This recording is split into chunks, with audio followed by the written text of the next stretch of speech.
दरभंगा संस्कृत विश्वविद्यालय में बवाल, आखिर जिम्मेदार कौन? सड़क पर हुई ऐतिहासिक बैठक में लिया गया बड़ा फैसला। डॉक्टर संतोष पासवान की नियुक्ति को लेकर विवाद, कर्मचारियों का वेतन पेंशन मुद्दा भी गरमाया। स्थित कामेश्वर सिंह संस्कृत विश्वविद्यालय इन दिनों गंभीर विवाद और प्रशासनिक उथल पुथल के दौर से गुजर रहा है। सवाल उठ रहा है कि आखिर इस स्थिति का जिम्मेदार कौन है? विश्वविद्यालय प्रशासन, कुलपति या फिर व्यवस्था की धीमी कार्यशैली? मंगलवार को विश्वविद्यालय के मुख्य द्वार पर उस समय अभूतपूर्व स्थिति बन गई जब दलित चेतना मंच के राष्ट्रीय अध्यक्ष वीरेंद्र पासवान उर्फ गुरुजी के नेतृत्व में कर्मचारियों और समर्थकों ने विरोध प्रदर्शन किया। इस दौरान सिंडिकेट के सदस्यों और कुलपति लक्ष्मी निवास पांडे को अंदर जाने से रोक दिया गया। प्रदर्शनकारियों का मुख्य मांग थी डॉक्टर संतोष पासवान को साहित्य विभाग का विभागाध्यक्ष बनाया जाए, कर्मचारियों के लंबित वेतन और पेंशन का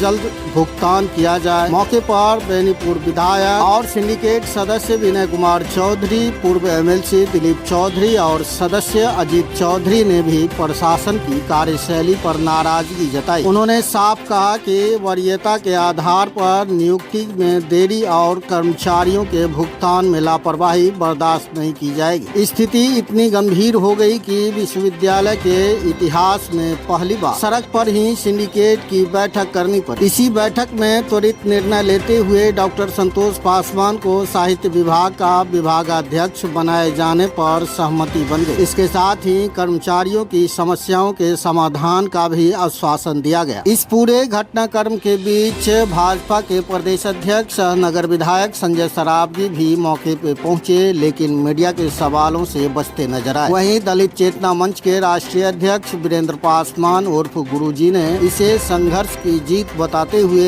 सभी समर्थकों का आभार जताया। इस पूरे विवाद में कई स्तरों पर जिम्मेदारी तय होती दिख रही है। समय पर निर्णय नहीं लेने और वेतन पेंशन जैसी मूल समस्याओं को लंबित रखने का आरोप, कुलपति की भूमिका, नेतृत्व और प्रशासनिक नियंत्रण, फैसलों में देरी और दबाव के बाद त्वरित निर्णय, सड़क पर बैठक और जन दबाव के बाद फैसला, यह संस्थागत प्रक्रिया पर प्रश्न चिन्ह खड़ा करता है। यह घटना केवल एक नियुक्ति का मामला नहीं, बल्कि विश्वविद्यालय की प्रशासनिक व्यवस्था, जवाबदेही और पारदर्शिता पर बड़ा सवाल। अगर समय रहते समस्याओं का समाधान किया जाता तो शायद सड़क पर बैठक की नौबत नहीं आती। अंदर नहीं जाने दिया गया आपको? नहीं, जब वाइस चांसलर वगैरह सब यहीं है तो अंदर जाने का लाभ क्या है? जिनको अध्यक्षता करना है, जो बाकी सिंडिकेट के मेंबर हैं, तो सब लोग यहीं हैं, पूरा सिंडिकेट यहीं है। तो हम तो आए थे थोड़ा, लेकिन अब सिंडिकेट की बैठक होगी नहीं होगी पता नहीं। मैं तो आया था सिंडिकेट की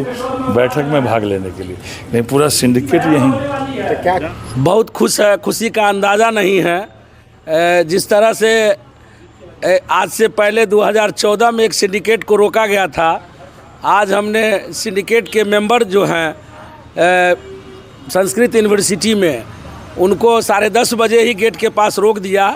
और उसके बाद वहाँ के वाइस चांसलर जो है आए, लक्ष्मीनाथ पांडे जी, उनको भी रोक दिया।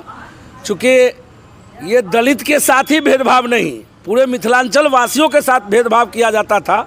और पहले पूरी जानकारी भी नहीं थी मुझे, लेकिन विगत 3 दिनों से मेरे पास आए हुए थे डॉक्टर संतोष कुमार पासवान। चूँकि आप लोग को पता ही कि जब वेंटिलेटर पे जाता है, जब अंतिम सांस पे जाता है लोग, तो हमारे पास आता है, गुरुजी को याद करते हैं। तो आज गुरुजी को याद किया गया और पिछले 3 दिनों से हम इस पे लगे थे। कल वीसी से भी मुलाकात कर हमने बात किया था और उनको चेतावनी दी थी। और आज जो है हमने सिंडिकेट को रोककर बैठक को रोका गया। उसके बाद से पूरे जद्दोजहद भर दिन चली और 3 बजे दिन में जो है जाकर पूरी तरह स्वस्थ हो करके वरीयता के आधार पर डॉक्टर संतोष पासवान को विभागाध्यक्ष बनाया गया है। और इसमें सबसे ज़्यादा योगदान जो है सिंडिकेट के मेंबर हैं। और वर्तमान में बेनीपुर विधानसभा के क्या कहते हैं विधायक भी हैं विनय चौधरी जी, उनका बहुत बहुत धन्यवाद। चूँकि उन्होंने पहले भी आवाज़ उठाई थी और उन्होंने कहा भी कि क्या ये मात्र दलित होने के कारण ही ऐसा बर्ताव किया जा रहा है। और हम लोगों ने भी कहा कि आज दलित ना होता तो कब का इनको विभाग अध्यक्ष मिल गया रहता। लेकिन आज जो ने, उसके बाद पूर्व एमएलसी दिलीप चौधरी जी का भी बहुत बहुत धन्यवाद। वे सारे जो सिंडिकेट के मेंबर थे, सभी लोगों ने सही निर्णय लिया, जो निर्णय होना चाहिए वो